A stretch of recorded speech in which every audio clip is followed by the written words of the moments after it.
Shine tech మీ ఇంటిని మరింత అందంగా మార్చాలనుకుంటున్నారా? స్పెషల్ అట్రాక్షన్ తో పాటు లివింగ్ కి perfect solution. UPVC windows and doors, Bontada group.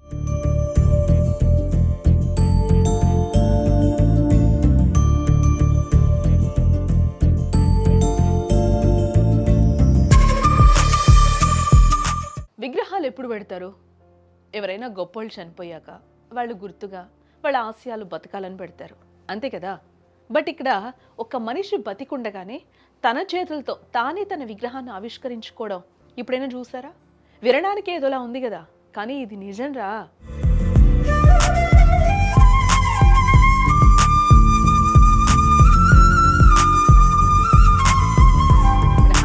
పక్కనే ఉన్న చిలుకూరులో సరిగ్గా ఇదే జరిగింది. ఇక్కడ కనిపిస్తున్న 89 ఏళ్ల ఒక పెద్ద ఆయన తన భార్య విగ్రహం పక్కనే తన విగ్రహాన్ని కూడా పెట్టుకున్నాడు. ఎందుకో తెలుసా? నా భార్య అక్కడ ఒంటరిగా ఉండకూడదు, అక్కడ కూడా నేను ఆమెకు తోడుగా ఉండాలి అని. అసలు ఈ కాలంలో ఇలాంటి ప్రేమ కథలు ఉంటాయా అనిపిస్తుంది కదా. ఆ పెద్ద ఆయన ఎవరో, ఆయన బ్యాక్గ్రౌండ్ ఏంటో తెలిస్తే మాత్రం నువ్వు షాక్ అవ్వాల్సిందే. పద ఆ రైతు బిడ్డ రియల్ స్టోరీ ఏంటో చూసేద్దాం.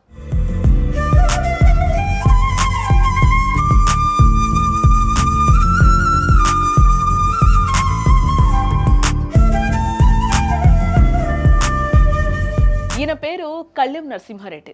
వయసు అక్షరాల 89 ఏండ్లు.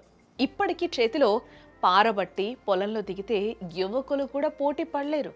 ఆయన అచ్చమైన తెలంగాణ రైతు కుటుంబం. మట్టంటే ప్రాణం. కానీ ఆ మట్టి మీద మమకారంతో ఆయన చేసిన సాహసాలు మామూలుగా ఉండవబ్బా. వ్యవసాయంలో ఈయన చేసిన సాహసాలు కేవలం మన దగ్గరే కాదు, అగ్రరాజ్యం అమెరికాలో కూడా దుమ్ములేపారు. దాదాపు 30 ఏళ్ళు అమెరికాలో ఉన్నారు. అక్కడ ఏదో సాఫ్ట్వేర్ ఉద్యోగమో బిజినెస్తో చేశారనుకుంటే పొరపాటే. అక్కడ కూడా ఈ వ్యవసాయమే. అమెరికాలో ఏకంగా 5,000 ఎకరాలు లీజుకు తీసుకుని రకరకాల పంటలు పండించారు. ఆయన కృషి ఎంత గొప్పదంటే ఏకంగా అప్పటి అమెరికా ప్రెసిడెంట్ జిమ్మీ కార్టర్ చేతుల మీదుగా ఉత్తమ రైతు అవార్డు అందుకున్నాడు. ఒక తెలుగు రైతు బిడ్డకి ఇంతకంటే గర్వకారణం ఏముంటుంది చెప్పండి. అయితే అమెరికాలో ఎన్ని డబ్బులు సంపాదించినా, ఎన్ని అవార్డులు వచ్చినా మన ఊరు మన మట్టి వాసన వేరు కదా. అందుకే కొన్నాళ్ల క్రితం ఆయన అమెరికాను వదిలేసి తిరిగి మన తెలంగాణకు వచ్చేశారు. చిలుకూరు దగ్గర తన పేరు మీదే ఒక వ్యవసాయ క్షేత్రాన్ని ఏర్పాటు చేసుకున్నారు. 89 ఏళ్ల వయసులో కూడా ఖాళీగా కూర్చోవడం ఆయనకి అస్సలు నచ్చదంట. తన ఫామ్ హౌస్లో రకరకాల మొక్కలు చెట్లు పెంచుతూ ప్రకృతి ఒడిలోనే జీవిస్తూ ఉన్నారు. నా పని నేనే చేసుకోవాలి అనేది ఆయన సిద్ధాంతం. ఏం చేశారు సార్? లీజు కూడా కాదు, ఇదే కమిషన్ దాని ఉంటారు. మనం పండిస్తే కౌలు 75% వాళ్ళకు, 25% మనకు వచ్చిన లాభం. ఖర్చులు వాళ్ళే, పొలం వాళ్ళే. మీకు అప్పుడు లాభం ఉందా సార్ అక్కడ? ఉంది. ఏమేమి పంట వేసారు సార్ అక్కడ? ఫస్ట్ మొట్టమొదటి పంట అక్కడ మనమే కాదు అందరు రైతులు సోయాబీన్స్ వేస్తారు. అది యావత్ ప్రపంచంలో చాలా విలువైన పంట అది. తర్వాత ఇక రెండో క్రాప్ ఓసారి మొక్కజొన్న, ఓసారి పత్తి అట్లా వేస్తారు. అందుకే పొద్దున్న లేచి తోటంతా కలిగి తిరగందే ఆయనకు నిద్ర పట్టదు. దేనికి ఎవ్వరి మీద ఆధారపడరు. అసలు లైఫ్ అంటే ఇది కదా అనిపిస్తుంది ఆయన చూస్తుంటే. ఇదంతా ఒక ఎత్తు అయితే ఇప్పుడు ఆయన వార్తల్లోకి ఎందుకు వచ్చారో అసలు విషయానికి వచ్చేద్దాం. ఆయనకు తన భార్య కళ్యాణ్ లక్ష్మి గారంటే అమితమైన ప్రేమ. ఆమె ఆయనకు భార్య మాత్రమే కాదు, జీవితాంతం వెన్నంటి నడిచిన స్నేహితురాలు కూడా. బట్ దురదృష్టవశాత్తు ఆమె గత ఏడాది చనిపోయారు. ఆమె లేని లోటు ఆయన్ని బాగా కుంగతీసింది. అందుకే ఆమె ప్రథమ వర్ధంతి సందర్భంగా ఆమె గుర్తుగా తన ఫామ్ హౌస్లో ఆమె విగ్రహాన్ని ఏర్పాటు చేయాలని అనుకున్నారు. దీనికోసం ప్రత్యేకంగా రాజస్థాన్ వెళ్ళి మరీ విగ్రహాలు చేయించారు.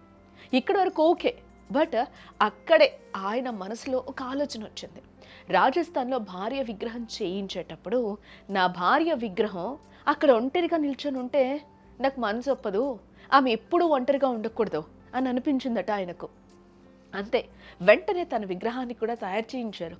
బతికున్నంత కాలం కలిసి ఉండడమే కాదు, శిలలుగా మారిన తర్వాత కూడా పక్కపక్కనే ఉండాలనుకోవడం ఎంత గొప్ప ఆలోచన కదా. ఇప్పుడు ఈ విగ్రహాలు పెట్టడానికి గల కారణం ఏంటి సార్, తెలుసుకోవచ్చా? ఏం లేదు, నాకు ఎందుకు ఆమె కొద్దిగా అందరికి భార్యలు ఉంటారు, అందరికీ ఉంటాయి. కానీ ఒక ఒక అవగాహన ఆమె మీద మంచి సభాభిప్రాయం ఉండాలి, గుర్తుండాలి మనుషులు. కొన్ని రోజులు అయినాక మర్చిపోతాం కదా, స్వరూపం ఎట్లుంటుందో ఏమో తెలియదు మనకు. అందుకనే అది ఉంటే ఇలా ఉండేనే ఆమె స్వరూపం అన్నట్టు జ్ఞాపకార్థం గురించి పెట్టడమే. సాధారణంగా జనం ఏమనుకుంటారు, బతికుండగానే విగ్రహాలా అని విమర్శిస్తారు కదా. కానీ ఈ పెద్ద ఆయన అవేం పట్టించుకోలేదు. నా భార్య పక్కన నేను ఉండాలంతే అని డిసైడ్ అయిపోయారు. ఆ విగ్రహాలు చూస్తుంటే వారి 60 ఏళ్ల బంధం, అనురాగం మన కళ్ళకు కట్టినట్లు కనిపిస్తోంది. నిజంగా ఆలోచిస్తే కళ్ళెం నరసింహారెడ్డి గారి జీవితం మనందరికి ఒక పాఠం కదా. ఒకవైపు రైతుగా అంతర్జాతీయ స్థాయిలో ఎదిగారు, మరోవైపు 89 ఏళ్ల వయసులో స్వశక్తితో బతుకుతూ యువతకు ఆదర్శంగా నిలిచారు. అన్నింటికీ మించి ప్రేమకు చావు లేదు అని తన విగ్రహం ద్వారా నిరూపించారు. డబ్బు, ఆస్తులు, అమెరికాలో ఎకరాల సాకు, ఇవన్నీ ఒక ఎత్తు అయితే భార్య మీద ఆయనకున్న ఆ ప్రేమ మరో ఎత్తు.